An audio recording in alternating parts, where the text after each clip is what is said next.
더불어민주당 이재명 대표의 공직선거법 20재판이 이번 달 26일 마무리가 되죠. 어제 재판부가 다시 한번 날짜를 콕 집어서 재확인시켜주면서 이제는 멈추고 싶어도 멈출 수가 없는 그런 상황이 됐습니다. 2년 넘게 걸렸던 1심과는 확연한 차이가 있는 상황인데요. 3차 공판이 있었던 어제 이재명 대표 출석 모습부터 보고 와서 자세하게 짚어보겠습니다. 항소심 선고 빨리 나도 걱정 안 한다 이렇게 말씀하셨는데 어떤 의미인지 설명 부탁드립니다.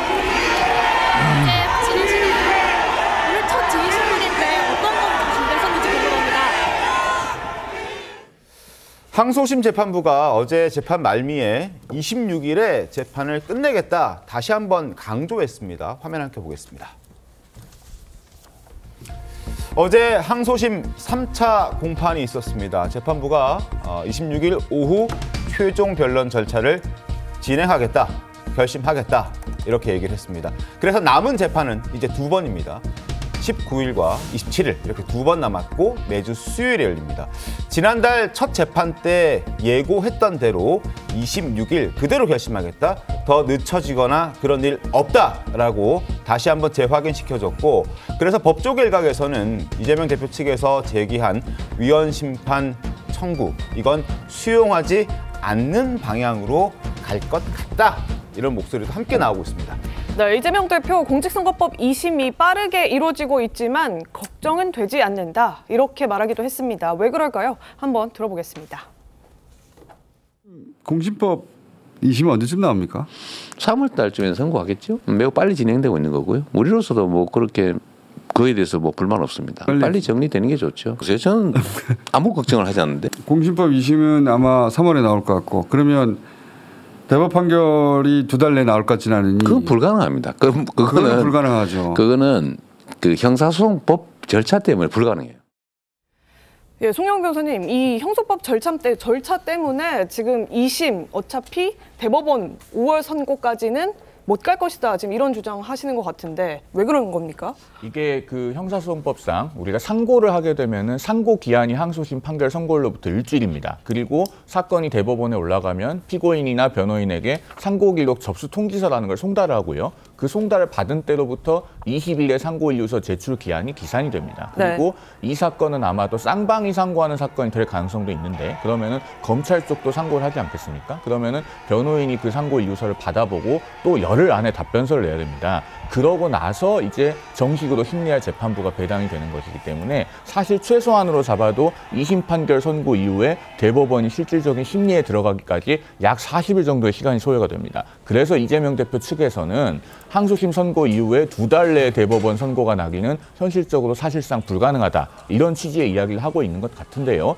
다만 대선 후보가 되겠다는 이재명 대표가 저런 태도를 보이는 것은 대단히 부적절하죠. 대선이 있기 전에 나에 대한 선거법 위반의 논란은 대법원 판결로서 신속하게 정리가 되는 것이 맞다, 하루라도 신속하게 판결을 해달라, 이렇게 얘기를 해야지 대선 때까지 판결이 날 가능성이 없다 이렇게 얘기하는 것은 공당의 대표이자 대통령이 되겠다는 사람으로서 대단히 부적절한 것이다, 이렇게 말씀드리지 않을 수가 없습니다. 그러니까요. 정광재 대변인, 만약에 지금 이 2심 선고가 난 이후에 한 3월 중순쯤 난다고 하면, 그리고 지금 윤석열 대통령 탄핵 심판이 이르면 3월 초에 날 수 있다, 이런 얘기도 나오고 있잖아요. 그럼 그로부터 60일 이후에 대선인데 그 사이에 이재명 대표 대법 선고, 최종 선고가 나지 않게 되면 향후의 상황은 더 복잡해지는 거 아닙니까? 그 부분과 관련해서는 뭐 유권자인 국민께서 판단하실 거라고 생각합니다. 왜냐하면 2심까지는 이제 그 사실심이고 그 다음서부터는 법리심으로 진행된다는 거 이제 다 알고 계시잖아요. 실제로 2심에서 유죄 판결을 받은 그 판결이 대법원에서 뒤덮일 그 가능성은 대단히 낮다는 것도 잘 알고 계실 겁니다.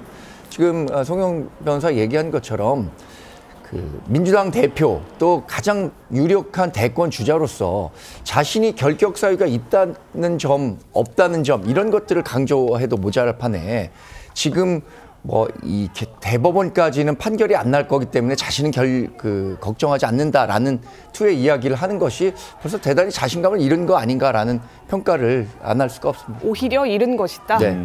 예, 알겠습니다. 알겠습니다. 권성동 원내대표는 이런 얘기를 했습니다. 이 대표의 말과 행동이 일치하지 않는다, 그러면서 일침을 가했는데 그 목소리 확인하겠습니다.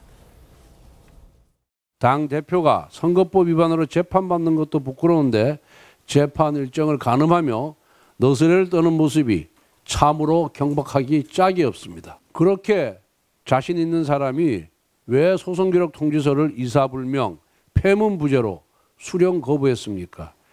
왜 또 위헌법률 심판 제청을 했습니까? 범죄 혐의자가 입으로는 무죄를 주장하면서 반로는 도주하는 꼴입니다. 말로는 전혀 문제되지 않는다. 자신감이 넘치는 모습을 보이면서 뒤로는 지금 다른 행동을 하고 있다. 말과 다른 행동하고 있다. 이런 지적이거든요. 권성동 원내대표. 박수현 의원님 어떻게 좀 보셨습니까? 그러니까 지금 말씀을 주신 대로 제1야당의 대표이고 또 대통령 후보가 되겠다는 그런 위치에서 하루라도 빨리 대법까지 재판을 끝내달라라고 하는 말씀을 하시는 것이 더 적절하다라고 하는 그 말씀도 충분하게 일리가 있다고 생각을 합니다. 그러나 어떻게 그런 완벽한 답을 다 매번 할 수 있습니까? 그래서 지금 2심을 앞에 놓고 2심 결과 우리는 무죄를 확신하고 있다라고 하는 것은 한두 번 주장한 것이 아니라 네. 지금까지 계속 그 법리적 확신을 가지고 주장을 해온 이야기고 그래서 2심에서도 좋은 결과가 나올 것이다라는 취지의 이야기를 한 것이죠. 그래서 지금 저희 민주당 내부의 구성원들은 저까지도 그렇습니다만 1심에서 뭐 예를 들어 위증교사 이런 건 모르겠습니다만 이 공직선거법상 허위사실 유포에 대한 이 부분이 유죄가 그것도 그렇게 중형이 나온 것에 대해서 납득을 하지 못하고 있거든요. 저희들이 가지고 있는 판단으로는. 네. 그래서 여전히 이 부분에 대해서 2심에서 1심의 이 선고가 다시 바로잡힐 것이다라는 확신을 가지고 있다라고 하는 그런 뜻이고요. 그리고 지금 말씀하신 대로 그런 중요한 위치에 있는 분이기 때문에 예를 들어서 지지자들을 상대로 또 당원들을 상대로 2심에 대해서 우리는 확신이 있고 나는 무죄입니다라고 하는 그런 확신의 말씀을 드리는 것 또한 그 위치에서 해야 할 일이라고 생각을 합니다. 알겠습니다. 그렇기 때문에 이 문제가 마치 책임을 회피하거나 또 계속 그 지적하시는 대로 재판을 지연한다고 하려거나 라고 하는 그런 어떤 태도를 보이는 것은 아니다라고 하는 말씀을 드리고 하여튼 2심 이제 곧 얼마 남지 않았으니까 뭐 차분하게 한번 같이 지켜보시죠. 알겠습니다. 예, 이종훈 평론가님. 근데 지금 박수현 의원님 말씀이 무죄를 확신하고 있기 때문에 이렇게 나오는 것이다라고 말씀 주시는데 일각에서는 그렇게 무죄를 확신한다면 차라리 대법 선고 좀 더 빨리 내달라고 이재명 대표가 직접 얘기하는 게 어떠냐 이런 주장도 여권에서 나오더라고요. 네, 그렇습니다. 조선일보 사설도 오늘 그 점을 지적을 했죠. 야당 대표가 떳떳하게 대법 선고까지를 본인이 스스로 만약에 요구한다면 훨씬 더 야당 대표로서 또는 대통령 후보로서 앞으로 이제 그 닥칠 조기 대선이 만약 이루어진다면 떳떳한 말이 아니냐 싶은데 저는 지금 이재명 대표가 왜 이런 발언을 했을까라고 생각을 하면 중요한 건 이거예요. 그거를 읽으려면 어디서 했느냐. 무슨 발언으로 했느냐거든요. 김어준 방송에 나가서 특별히 그런 발언 없다가 갑작스럽게 대법 이야기를 했습니다. 김어준 씨 방송에 나간다는 건 사실 김어준 씨 방송이 물론 뭐 국민들이 전체 다 들을 수도 있지만 특정 집단, 특히나 이제 개딸이라든지라고 표현되는 지지자들이 지금 듣고 있는 방송 또는 민주당 지지자들이 옹호하는 방송 아니겠습니까? 그러면 지금 이재명 대표가 거기서 이야기하는 건 바로 이런 뜻이라고 저는 생각을 합니다. 그 직전까지 비명계가 목소리를 높이고 있잖아요. 비명계의 목소리를 뭐 때문에 높입니까? 바로 선거법 이 선거 때문에 그렇습니다. 선거법 3심이 어떻게 되느냐, 2심까지 나오더라도 만약에 1심과 똑같다면 우리는 지금 그런 후보를 계속 유지할 수 있느냐 이런 문제가 계속 대두되고 있었어요. 그러니까 이재명 대표는 그걸 차단해야 되는 목소리. 그러니까 이렇게 이런 자리에서 비판을 받더라도 그 문제만큼 확실하게 지지자나 또는 민주당의 그 당원들에게 아니다, 흔들림 없다, 아니 대법에 확정 판결 안 나온다, 대선까지 뭐 이런 메시지를 확실하게 던져야만 이 비명계의 어떤 목소리를 잠재우거나 또는 비명계의 목소리가 나올 때마다 더 공격적으로 그것을 어떻게 잠재울 수 있는 그런 시도가 아니었겠느냐라는 생각이 듭니다. 알겠습니다. 네, 지금부터는 어제 재판에서 조금 더 쟁점이 됐던 사안들 한번 짚어보겠습니다. 이 재판의 속도를 내고 있는 재판부가 어제 이재명 대표 재판에서 검찰에게 이런 요청을 했습니다. 이재명 대표의 발언 가운데 허위인 부분을 조금 더 자세하게 특정을 좀 해달라. 어떤 문장이 정확하게 허위였는지 구체적으로 특정을 해달라. 이런 요청을 하면서 공소장 변경까지 요구를 했거든요. 송영훈 변호사님. 이거 어떤 의미입니까? 이 부분은요, 좀 나눠서 봐야 되는 게 이재명 대표의 선거법 위반 사건은 그 백현동 허위 발언, 그러니까 용도 변경과 관련해서 국토부로부터 협박받았다. 이것과 그다음에 고 김문기 성남도시개발공사 개발 1처장을 성남시장 재직 시절에 몰랐다라고 하는 이 두 부분으로 크게 나눠지지 않습니까? 이 김문기 씨 관련된 발언에 대해서 특정을 해달라고 하는 것이 공소장 변경 요구의 주된 포인트입니다. 네. 백현동 부분은 국회 속기록이 남아있고 그 발언 내용이 많지가 않아요. 더 이상 뭐 특정하고 말 것도 없는데 공직선거법상 허위사실 공표는 모든 허위사실이 다 처벌되는 게 아니고 뭐 재산, 학력, 경력 이런 식으로 허위사실 공표의 대상이 법정되어 있습니다. 법에 정해져 있어요. 그 중에 하나가 행위인데 이제 이재명 대표가 얘기했던 거는 본인이 성남시장 재직 시절에 김문기 처장을 몰랐다라고 하는 것이 행위의 문제가 아니라 기억의 문제다 이렇게 주장합니다. 그러니까 검찰의 논리는 그게 아니고 김문기 처장과의 일체의 교유 행위를 다 부인한 거다. 이렇게 보고 있거든요. 그러면은 법원이 지금 공소장을 변경해서 특정을 하라고 하는 것은 이재명 대표가 지난 대선 때 8일 동안 4곳의 방송사를 돌아다니면서 김문기 씨와의 관계를 부인합니다. 그 발언 전체를 뭉텅이로 제시를 해서 이걸 다 허위사실 공표냐라고 판단을 받을 게 아니라 어느 부분이 그 교유 행위를 부인한 것인가를 구체적으로 공소장에 명확하게 정리해달라라는 포인트이고, 즉 1심에서 유죄 판결을 받은 그 백현동 부분을 다시 특정하라는 취지는 아닌 것으로 저는 그렇게 이해하고 있습니다. 그러니까 백현동은 아니고 이제 김문기 씨 관련 발언에 대해서 구체적인 문장을 좀 짚어달라 이런 취지인데, 이게 좀 긍정적인 시그널입니까? 아니면 부정적인 시그널이라고도 볼 수가 있겠는 게, 뭐 구체적으로 정확하게 명징하지 않기 때문에 좀 더 세부적으로 짚어달라는 재요청을 한 것인지. 그 부분에 대해서는 사실 제가 법정에 직접 있지 않았기 때문에 네. 우리 언론에서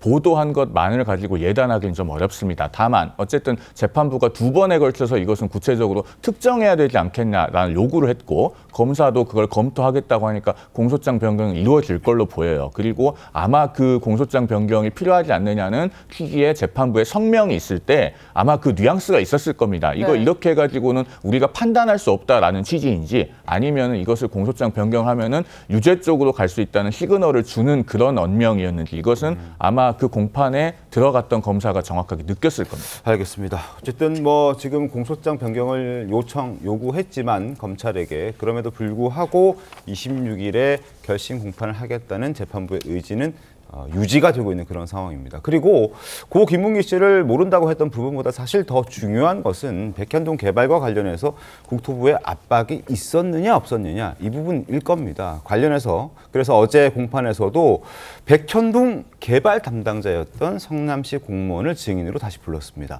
역시나 국토부에서 협박을 받은 적은 없다고 답을 했습니다. 자, 이 부분을 저희가 한번 얘기를 해보도록 하겠습니다. 자, 이종근 평론가님 어떻습니까? 없다라고 했던 부분, 1심에서 나와서 얘기했던 사람들, 증인들의 목소리와 크게 다르지 않습니다. 네, 그렇죠. 네. 저는 이 증인이 어떤 발언을 할 건가 굉장히 관심을 뒀어요. 왜냐하면 지금 이재명 대표 측, 그러니까 이재명 변호사 측에서 지금 내세운 증인이거든요. 네. 더군다나 공무원입니다. 성남시 공무원인데 이재명 대표 측에서 내세웠다면 1심에서 나와서 지금 그런 사실이 없다고 이야기하지 않은 또 다른 공무원이 있겠구나라는 상상을 할 수 있잖아요. 고법에서까지 또다시 공무원을 지금 내세운다면. 네. 그런데 결과적으로는 그런 사실이 없었습니다. 그러면 최소한 이 증인을 이재명 대표 측에서 내세울 때는 우리한테 유리한 증언을 할 것이다 라는 생각을 하고 내세웠어야 정상적이지 않습니까? 그러니까 결론적으로 봤을 때 그 어떤 성남시 당시 현직에 있는 공무원도 네. 국토부에 직접적으로 전화를 받아서 이게 그 법에 위배됩니다 라는 압박을 받은 사람이 없는 건 자명한 건데 네. 다만 기억에 남는 건 이재명 대표가 직접 공무원들한테 다 전화를 해서 압박을 받았지 하고 확인했다는 보도가 한 번 있었어요. 네. 그만큼 찾아다녔다는 거고, 찾아다녔어도 그 발언을 할 수 없었다면 단지 시간을, 그러니까 어떻게든 증인을 내세워서 재판을 끌어보겠다라는 의도 이외에는 네. 이해할 수 없는 그런 증인이었다는 겁니다. 알겠습니다.